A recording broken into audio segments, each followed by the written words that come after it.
Selamat pagi dan shalom, saudara-saudara yang Tuhan kasihi. Senang sekali berjumpa dengan saudara-saudara pada awal minggu yang baru ini. Dan saya berharap saudara-saudara tetap hidup dalam rancangan, kehendak, pimpinan, dan penyertaan Tuhan, atau hidup dalam RKPP Tuhan. Sebelum kita membaca dan merenungkan firman-Nya, mari kita mohon pimpinan Roh Kudus dalam doa. Bapa yang penuh kasih dan rahmat, kami bersyukur untuk satu minggu yang sudah kami lalui bersama-Mu, dan mengawali hari baru pada sepanjang minggu ini, kami mohon pimpinan Roh Kudus melalui firman-Mu, sehingga kami dapat mengerti dan menjadi pelaku firman Tuhan. Dalam nama Yesus, amin. Tema minggu ini, adakah kamu punya lauk pauk? Yohanes 21 ayat 1 hingga 14. Demikian firman Tuhan. Kata Yesus kepada mereka, "Hai anak-anak, adakah kamu mempunyai lauk pauk?" Jawab mereka, "Tidak ada." Maka kata Yesus kepada mereka, "Tebarkanlah jalamu di sebelah kanan perahu, maka kamu akan memperoleh." Lalu mereka menebarkannya dan mereka tidak dapat menariknya lagi karena banyaknya ikan. Yohanes 21 ayat 5 dan 6. Saudara-saudara yang Tuhan kasihi, kehidupan para murid saat itu sedang berada di titik terendahnya. Setelah kematian Yesus, mereka benar-benar kehilangan arah dan tujuan hidup.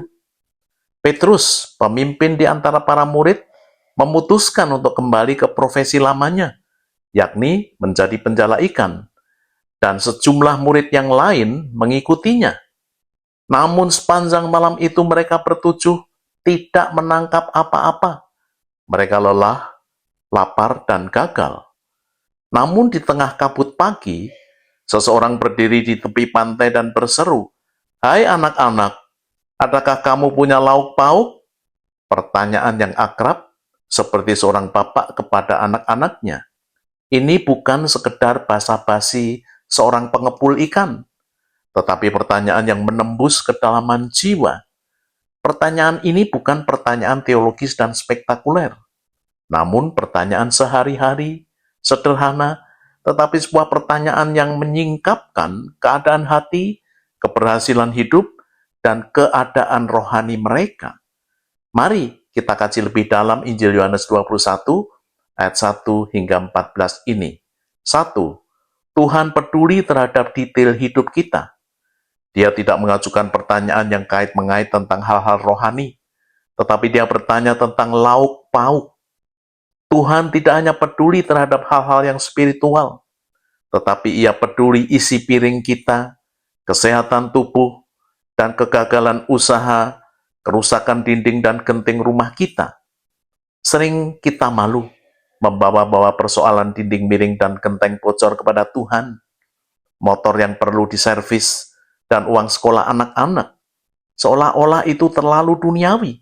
Namun, melalui pertanyaan ini, kita disadarkan bahwa Yesus peduli dan hadir untuk memenuhi keperluan dasar duniawi kita. 2. Menghadapi jala yang kosong. Jawaban para murid singkat dan jujur, tidak ada. Jujur di hadapan Tuhan. Untuk mengalami mujizat, kita harus mengakui dengan jujur ketiadaan atau kekosongan kita. Jika para murid berpura-pura mereka hanya punya sedikit ikan, mereka tidak akan pernah melemparkan jalannya ke sebelah kanan dan memperoleh hasil tangkapan yang spektakuler. Kedaulatan Tuhan. Mereka nelayan profesional, namun tanpa berkat Tuhan, keahlian mereka tidak membuahkan hasil apa-apa. Jala kosong kadang merupakan cara Tuhan untuk mengarahkan pandangan kita kembali kepada Dia. 3. Ketaatan yang mengubah kegagalan. Yesus memberikan hal yang tak masuk akal kepada sekelompok nelayan ahli. Tebarkanlah jalamu di sebelah kanan perahu, maka kamu akan memperoleh. Logika Yesus versus ketaatan. Secara teknis, menebar jala di tempat yang sama hasilnya sia-sia. Namun ketika mereka taat, jala itu penuh ikan. Hasil ketaatan. Ada 153 ekor ikan besar. Hasil ini menggambarkan kelimpahan yang melampaui usaha mereka. Saat kita berhenti mengandalkan kekuatan diri sendiri dan mendengar suaranya, lauk pauk itu akan Dia sediakan. 4. Undangan ke meja perjamuannya. Ketika para murid mendarat, mereka melihat api arang dan ikan yang sedang dipanggang serta roti. Dia sudah menyediakan. Sebelum para murid membawa hasil tangkapannya ke darat, Yesus sudah menyediakan sarapan. Yesus tidak memerlukan ikan mereka untuk memberi mereka makan, tetapi Ia ingin mereka berpartisipasi dalam kelimpahannya. Pemulihan hubungan. Di depan api arang inilah dahulu Petrus menyangkal Yesus. Sekarang, di depan api arang yang baru, Yesus memulihkan hubungan Petrus dengan dirinya. 5. Kesimpulan. Pertanyaan Yesus, "Hai anak-anak, adakah kalian memiliki lauk pauk?" Ini merupakan undangan bagi kita yang sedang lelah berjuang sendirian. Akuilah jika jalamu sedang kosong. Jangan berpura-pura kuat di hadapan Tuhan. Dengarkan suaranya. Mungkin Dia sedang menyuruhmu menebar jalamu ke sisi yang lain. Dan datanglah ke tempat perjamuannya.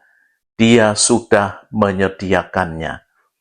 Saudara-saudara yang Tuhan kasihi, kejadian kecil ini ketika saya ditugaskan mengemban kepemimpinan di daerah Jatilira, Jawa Timur, Bali, dan Nusa Tenggara yang berpusatkan di Surabaya. Saat itu saya sedang mengikuti latihan kepemimpinan rohani di Jakarta selama 3 bulan. Istri dengan 2 anak yang masih sekolah dasar tinggal di rumah kontrakan di Surabaya. Pada hari Sabtu sore, anak laki-laki saya yang masih kelas 1 sekolah dasar menyampaikan kepada mamanya kalau susu untuknya sudah mau habis. Istri saya menyampaikan, "Besok Minggu saja setelah mama pulang dari gereja, beli susu." Saat ini uang mama belum cukup untuk membeli susu. Tetapi anak saya mengatakan, "Mama, tinggal ambil saja ke ATM, kan banyak uang di mesin itu." Cetusnya polos sekali. Istri saya sambil tersenyum, menjelaskan dengan sederhana kepada anak laki-laki tersebut tentang mesin ATM itu. "Oh, mama tidak bisa ambil uang sekarang?" Tanyanya lebih lanjut. "Mas, mama tidak bisa ambil sore ini karena saldo uang mama di mesin ATM itu tinggal sedikit dan tidak dapat diambil. Tunggu, papa kirim dulu dari Jakarta, baru besok mama bisa ambil." Jawab istri saya dengan dada berdesir rasa sedih.